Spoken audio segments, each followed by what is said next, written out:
Affaire Maddie McCann. De nouvelles fouilles au Portugal ravivent l'espoir de vérité. 18 ans après la disparition de la petite Madeleine McCann, l'affaire continue de hanter l'Europe et de captiver l'opinion publique.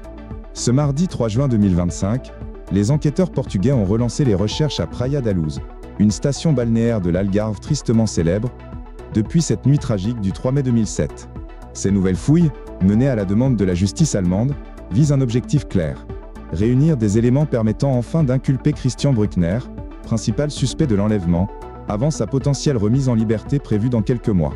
Ce ressortissant allemand, au passé judiciaire particulièrement lourd, est actuellement incarcéré en Allemagne pour un viol commis en 2005 sur une femme âgée, dans la même ville où séjournaient les McCann. Pourtant, malgré les soupçons écrasants qui pèsent sur lui, les preuves tangibles manquent toujours pour le relier formellement à la disparition de Maddie. Le temps presse et l'étau judiciaire semble se desserrer, à mesure que la date du 17 septembre 2025 approche, jour où Bruckner pourrait sortir de prison, si aucun chef d'accusation nouveau n'est retenu contre lui. Retour sur une nuit devenue cauchemar mondial. La tragédie remonte à la nuit du 3 mai 2007. Maddie, 3 ans à peine, disparaît sans laisser de traces du logement de vacances où elle dormait, pendant que ses parents dînaient dans un restaurant tout proche avec des amis. À leur retour, l'horreur, le lit de la petite fille est vide. L'enquête s'ouvre, et avec elle, une des affaires criminelles les plus médiatisées au monde. 2020, Christian Bruckner est officiellement considéré par la police allemande comme le principal suspect. Né à Würzburg, ce multirécidiviste sexuel a vécu plusieurs années dans le sud du Portugal, non loin de Praia da Luz, à l'époque de la disparition de Maddie. Ses activités douteuses dans la région, ses antécédents judiciaires et son comportement trouble ont rapidement attiré l'attention des enquêteurs.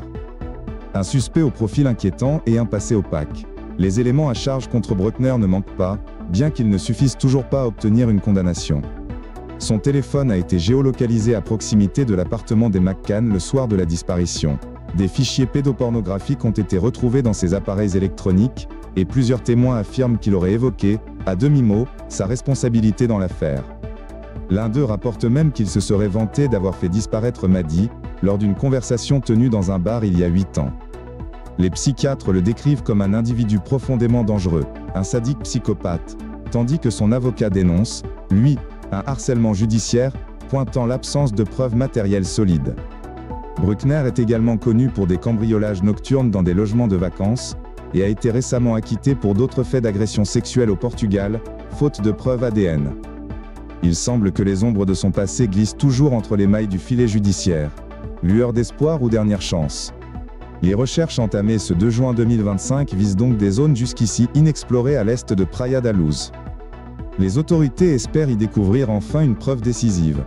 Un fragment de vérité, un indice oublié, un vestige qui pourrait faire tomber l'homme que beaucoup considèrent comme coupable. Dans ce combat contre le silence et le temps, chaque mètre de sol retourné représente un pas de plus vers la justice pour Maddie, pour ses parents, et pour toutes les familles victimes d'injustice. L'affaire Maddie McCann demeure un mystère tragique, un gouffre d'incertitude, mais aussi le symbole d'une quête infatigable pour la vérité. Le compte à rebours judiciaire est lancé, et l'Europe entière retient son souffle.